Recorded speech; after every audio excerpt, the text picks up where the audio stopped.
हरियाली तीज महिलाओं के लिए अखंड सौभाग्य के साथ सुख समृद्धि देने वाला है। और यह व्रत जब वह 16 श्रृंगार करके रखती हैं तो माँ पार्वती के कान में कुछ कामना करती हैं। भगवान शिव और पार्वती की पूजा सबसे महत्वपूर्ण है और बागों में झूला भी। जब कच्ची कच्ची अम्मियाँ आती हैं एक तरफ उधर और दूसरी तरफ माँ और शिव पार्वती का झूले पर इसी दिन आगमन हुआ था जब उन्होंने माँ पार्वती की तपस्या पर प्रसन्न होकर के विवाह का प्रस्ताव को स्वीकार किया था। और सज धज कर माँ ने अपने हाथों में मेहंदी लगाई थी जिस पर रीझ गए थे भगवान शिव। और फिर मीठे की परंपरा, घेवर की परंपरा, हरा परिधान क्यों पहना जाता है, यह गांव में कैसे मनाया जाता है। और हम हरी तीज का जिसे हरियाली तीज कहते हैं, यह मनती है सावन के शुक्ल पक्ष की तृतीया तिथि को। चारों तरफ सुंदर ही तो सुंदर बारिश की हल्की हल्की रिमझिम भगवान शिव और पार्वती का आशीर्वाद आप कैसे लें ताकि आपके जीवन में, दाम्पत्य जीवन में खुशियां बनी रहे। और यह मेहंदी अखंड सौभाग्य सुख समृद्धि का सूचक बने। आज की पोस्ट में हर परंपरा का इसमें बारीकी से पौराणिक वर्णन दिया गया है। और हाँ, यह हमारी परंपरा का हिस्सा है। हरियाली तीज जानिए आज की पोस्ट में विस्तार से क्या जरूरी है हरियाली तीज पर।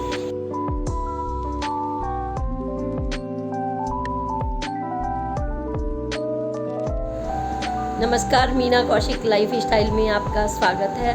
आज का विषय है हरियाली तीज पर। शिव और गौरी के पूजन के समय गांव में महिलाएं झूले पर बैठकर माँ पार्वती के कान में क्या कहती हैं और हरा वस्त्र पहनने के पीछे क्या विशेष महत्व है। यह हरा रंग उन्हें पौराणिक जो कहानियाँ हैं उसके मुताबिक किस चीज़ का प्रतीक है और क्या क्या खास होता है हरियाली तीज में, आप सुनेंगे तो हैरत में रह जाएंगे। क्योंकि जो भारत की महिला है, भारत की महिला के लिए अगर आपने देखा होगा और पहलगांव में भी देख लिया, अखंड सौभाग्य सबसे बड़ी चीज़ है भारतीय नारी के लिए। और भारतीय नारी अपने अखंड सौभाग्य के लिए सृष्टि की रचयिता भगवान शिव और माँ पार्वती से क्या मांगती हैं झूले पर बैठकर और हरियाली तीज का व्रत पर रखकर, और वो उनकी बात सुनी जाती है।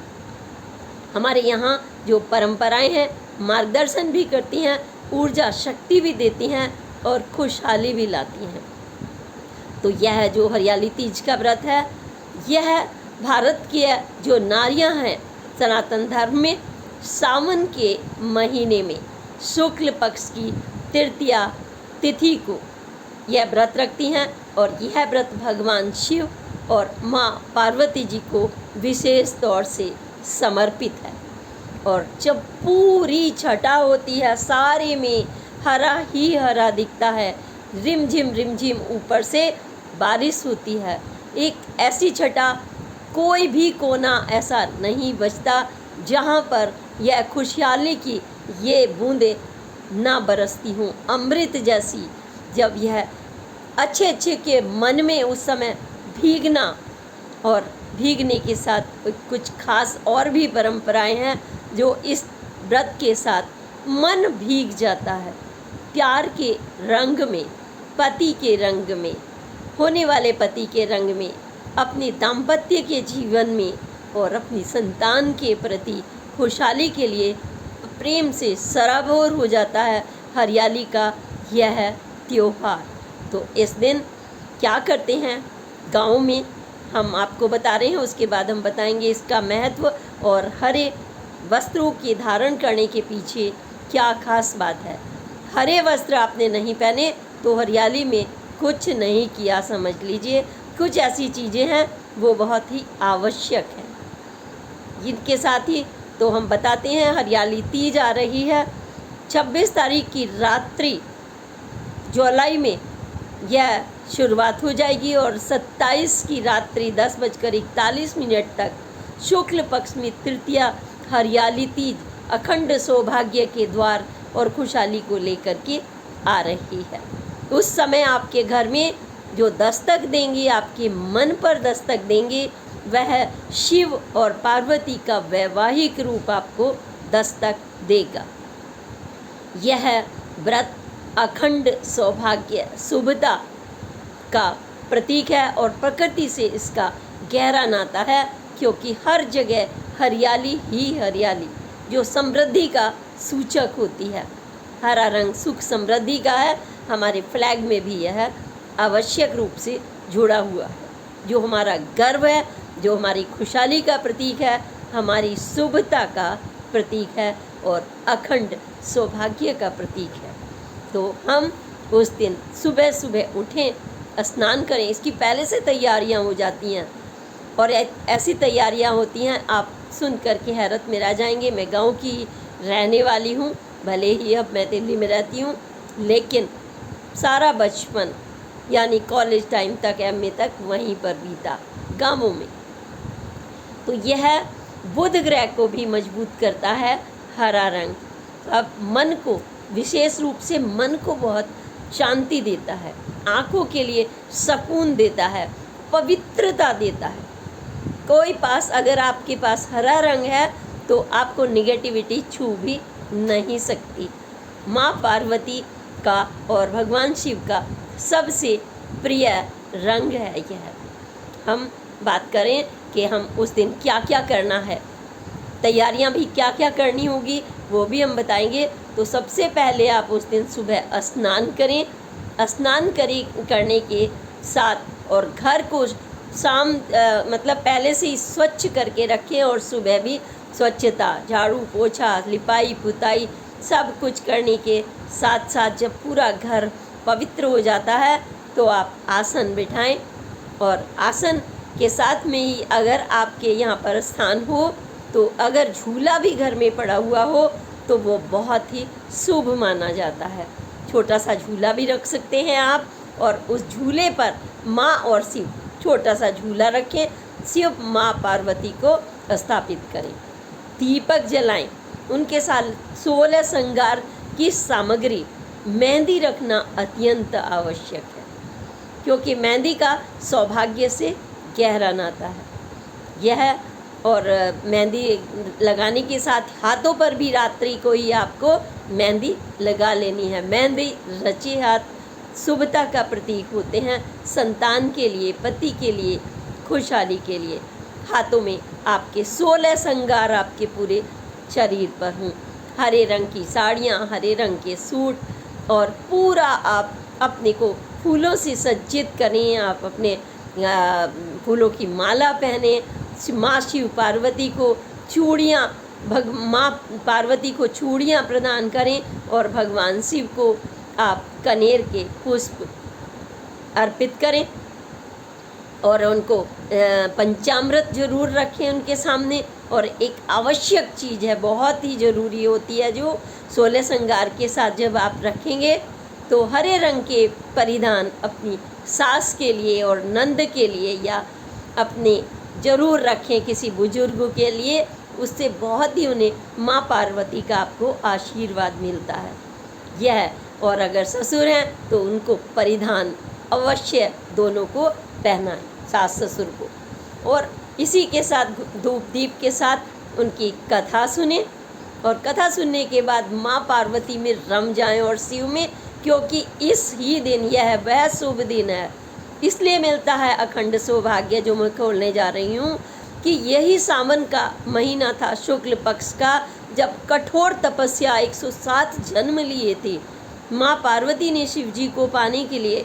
और 108वें जन्म में उन्हें इसी दिन भगवान शिव प्रसन्न हुए थे और उन्होंने उनसे विवाह करने का प्रस्ताव मान लिया था।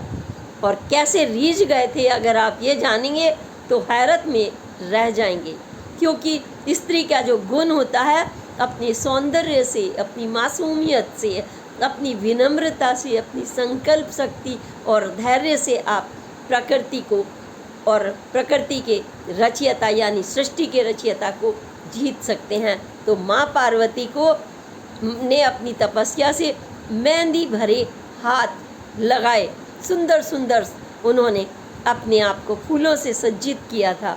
और जब मेहंदी लगाई और उन्होंने उसी दिन मेहंदी लगाने में बस भगवान शिव रीझ गए थे। उनकी इन बातों को देखिए क्या क्या कर रही हैं। प्रकृति भी हरी हो गई थी, हाथों पे भी हरी हरी मेहंदी देख करके और बहुत ही खुश हुई। और तब माँ पार्वती ने ही हरियाली तीज की यह शुरुआत की थी, क्योंकि जब वो मान गए तो समझ लीजिए कि समूची खुशहाली उन्हें मिल गई जो उनका संकल्प था। और यही अखंड सौभाग्य का सबसे बड़ा मंत्र है। और फिर इस दिन क्या करेंगे आप? घेवर और फेनी अवश्य लाएं, क्योंकि मीठा जीवन में जब मिठास आती है तो कुछ हल्का फुल्का, भारी भी नहीं, फेनी हल्का फुल्का और घेवर का यह प्रसाद सबको आप अवश्य बांटें। कन्याओं को भी अगर आप ये हरी हरी चूड़ियाँ बांटेंगे, खनखनाती हुई बच्चों की मनपसंद की, उनको उनके पिन, उनके सोने श्रृंगार की चीज़ें देंगे तो आपको वही खुशहाली आपके जीवन में आएगी जो माँ पार्वती के जीवन में भगवान शिव के आने से हो गई थी। यह पवित्रता का जो आपका व्रत है आपको दे जाएगा प्रेम का मंत्र, संतान की सफलता का मंत्र, निरोगी काया का मंत्र, सौभाग्य, पति की लंबी आयु, सुखी जीवन, सुख और समृद्धि, सब कुछ आपकी खनखनाती हुई चूड़ियाँ और चूड़ियों में हरे रंग के परिधान, आपका पूरा सज्जित होना, आपकी विनम्रता और आपकी सौम्यता, यह सब कुछ आपको मिल जाएगा। इस दिन सिंदारे का भी बहुत महत्व है। जब नवविवाहिता होती है, हमने गांव में बचपन से देखा है, जिसकी नई नई शादी होती है उसके मायके से वहाँ पर हरी चूड़ियाँ आती हैं, घेवर आता है, श्रृंगार का सामान आता है और वो गांव में मोहल्ले भर में बढ़ता भी। पता चल जाता है आज उनकी शादी हुई थी, उनके यहाँ से आएगा, बच्चे इंतज़ार करते हैं, क्योंकि जब घर में इस तरीके का उपहार आता है तो बड़ा अच्छा लगता है। तो यह मेहंदी की भीनी भीनी खुशबू, इससे पहले टेंट तो गांव में नहीं लगते या यहाँ पर शहरों में टेंट लगते हैं, वहाँ तो सारा काम निपटाया, गोबर की लिपाई पुताई, जिसके पक्के मकान हैं, पूरी स्वच्छता के साथ में झूला ज़रूर पड़ता है और झूलों को सजाते हैं सुंदर सुंदर चमकीली साड़ियों से, कोई फूलों से अलग अलग। और माँ गौरी पार्वती के रूप में वह धीरे से कान में बैठ कर के एक दूसरे के प्रस्ताव रखते हैं। वह पति भी बैठते हैं और कान में कह देते हैं माँ पार्वती के, मुझे आपसे सौभाग्य और खुशहाली चाहिए, ठीक आपके जैसी, शिव की तरह से। और माँ पार्वती और शिव रीझ जाते हैं। और यही परंपरा चली आ रही है जो मैं बता रही थी। गांव में क्या करते हैं, यह अनूठी परंपरा शायद आपको ना पता हो, क्योंकि पार्वती जी के कान में यह कहना और पार्वती का शिव के कान में प्रस्ताव पर मुस्कुरा कर यह स्वीकृति जीवन को धन्य कर जाती है। हम सिंदारे की बात कर रहे थे। सिंदारा जब आता है तो सिंदारे में बिछिया होती है, बिंदी का पत्ता होता है, घेवर होता है, साड़ी होती है सास के लिए, उसकी बहू और उसके बहू के लिए भी होती है, पति के कपड़े होते हैं, जितनी अपनी सामर्थ्य होती है, लेकिन उनके तो होते ही होते हैं, सास बहू के खास तौर से या नंद के होते हैं। और इसी के साथ झूला पड़ने के साथ सुंदर सुंदर गाना होता है, झूले तो पड़ गए रे बाग में, अलग अलग सुंदर सुंदर। ये बगिया का विशेष है, क्योंकि बगिया में जब हरा हरा सब कुछ होता है ना, वहाँ पर खुली हवा में वो अपने पेंग बढ़ाते हैं। जैसे कृष्ण जी की आपने लीला देखी होगी, या राधा और कृष्ण की, तो वहाँ पर माँ शिव पार्वती के रूप में हर स्त्री अपने आप को वही रूप में ढाल करके उन झूलों पर पेंग बढ़ाती हैं, प्यार के पेंग, खुशहाली के पेंग बढ़ते हैं और यह जीवन में धन्यता और खुशहाली के साथ में ऐसा लगता है कि पूरा माहौल शिवमय हो गया है। हरे रंग का भी रहस्य आपके सामने आया, क्योंकि यह भगवान शिव का प्रिय रंग है, समृद्धि का भी प्रिय रंग है। अगर आपने यह नहीं पहना तो क्या पहना? कई चीज़ें हैं। एक तो 16 श्रृंगार, और 16 श्रृंगार का माँ पार्वती और शिव के पूजा करके उनको माँ को समर्पित करना, सास और नंद को खुश करके उनके पसंद के कपड़े सुंदर सुंदर परिधान अपनी तरफ से। ये नहीं सस्ता सा दे दो भाई, देना है, नहीं। अगर ये दिया तो आपने कोई फ़ायदा नहीं व्रत रखने का। आप ये समझिए कि आप अपने अखंड सौभाग्य की प्राप्ति के लिए अपने पति की माँ को प्रसन्न कर रही हैं, जिसने उसे जन्म दिया। उससे ज़्यादा उनकी आयु कौन मांग सकता है? एक माँ से ज़्यादा कोई भी नहीं मांग सकता, क्योंकि माँ तो अपने आप का एक एक कतरा कतरा बहा कर भी अपने बच्चे के लिए वो अपने कभी इरिटेट नहीं होती अपने बच्चे के लिए। कुछ भी हो जाए, रात के 2 बजे हों या दिन के 12 बजे हों, उसको कोई परवाह नहीं। तो उस माँ को जब आप प्रसन्न करेंगे तो भला आपको सौभाग्य नहीं मिलेगा क्या? आपको खुशहाली नहीं मिलेगी क्या? माँ पार्वती तो सभी के बीच में स्वयं आ जाती हैं, और ख़ास तौर से सावन के महीने में शिव और पार्वती धरती पर भ्रमण करते हैं। जगह जगह वो देखते हैं हमारा किस रूप में स्वागत हो रहा है, क्योंकि एक तरफ प्रेम की वर्षा, सुख समृद्धि की वर्षा, दूसरी तरफ भगवान शिव और पार्वती का धरती पर उतरना और आपके परिवारों में आपके सुखी दाम्पत्य जीवन में आकर के प्रवेश कर जाना, ये हरियाली तीज। तो आपने देख लिया कि कानों में क्या कहते हैं, हरा रंग क्यों पहनते हैं। हरे रंग के साथ साथ माँ पार्वती से ही हरियाली तीज की शुरुआत हुई। घेवर जीवन में मिठास रखता है, कुछ हल्का फुल्का, कितना आप पेंग बढ़ा सकें खुशी के, वो झूला ज़रूर आप लाएं। झूले का भी महत्व है, तो आपने नोट कर ली होंगी ये चीज़ें। 27 तारीख को हरियाली तीज पर अपने अखंड सौभाग्य के लिए बिल्कुल ना भूलें मेहंदी लगाना, घेवर लाना, हरे वस्त्र पहनना, सास और नंद को परिधान और हरे श्रृंगार की चूड़ियाँ और यह सब कुछ गिफ्ट करना, कन्याओं को खुश करना। और अपने जब आपने पहन लिया तो अपने फूलों से अपने आप को, चाहे आप एक ही फ्लावर लगाएं, सज्जित करके उस शिव में और माँ पार्वती में रम जाना, जो प्रकृति के अनन्य प्रेमी हैं। और वही गंगा जल जैसी पवित्रता और धैर्य आपके मन में भी हो। यह न रखें कि हरियाली तीज के लिए ये सामान नहीं आया, आप पति पर गुस्सा कर रहे हैं, परिवार पर रहे हैं। अपनी सामर्थ्य के अनुसार पहले से ये तैयारी आप करके रख लीजिए। और झुंड बना करके सखियाँ जो होती हैं, जब झूम करके चलती हैं, हर एक के घर बच्चे झांक झांक कर देखते हैं। छोटे बच्चे देखते हैं किसी के घर नई दुल्हन आई है तो मेहंदी लग रही है, तो एक टकटकी लगा करके देखते रहते हैं। जब घेवर बटते हैं तो टकटकी लगा कर देखते रहते हैं। और जब प्रसाद बटता है तो खुशहाली से सबसे पहले वही खुश होते हैं। और सास अपनी जो चरण छू करके आशीर्वाद देती बहू को, वो चरण छूती है तो इतने मन से वो उसको दुआएं देती है अखंड सौभाग्य की। यह हरियाली तीज आपके जीवन में सुख और सौभाग्य लाए, इसके लिए आपको हार्दिक शुभकामनाओं के सहित यही कहूँगी कि ये भारतीय परंपराएं हैं, इन्हें कभी भी इग्नोर मत करिए, क्योंकि इन्हीं परंपराओं में वैज्ञानिक रूप से भी, आध्यात्मिक रूप से भी, निष्ठा के रूप से भी खुशहाली का रहस्य छुपा है। ये छोटी छोटी चीज़ें जीवन में अत्यंत महत्व रखती हैं। स्कंद पुराण में पढ़ लीजिए, ऋग्वेद में पढ़ लीजिए, या फिर एक वो महिला जो कभी उसने ऋग्वेद को नहीं छुआ, उसके अंदर भी शिव और पार्वती निवास करते हैं, जब वो सौम्यता से सब कुछ तैयारियां अपने पति और परिवार के लिए करती है।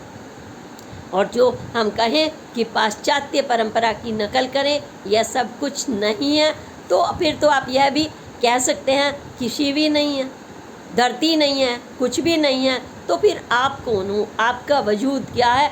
अपने आप से पूछिए कि पल भर में ईश्वर बता देते हैं कि उनका वजूद क्या है पल भर में।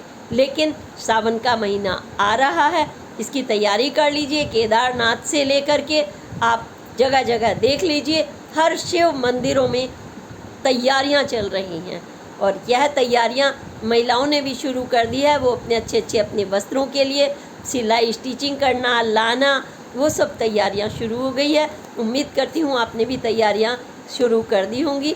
एक बार पुनः आपके अखंड सौभाग्य के लिए भगवान शिव पार्वती से प्रार्थना करते हुए आपके लिए हार्दिक शुभकामनाएं और अगली पोस्ट तक के लिए प्रणाम। जय हिंद, जय भारत।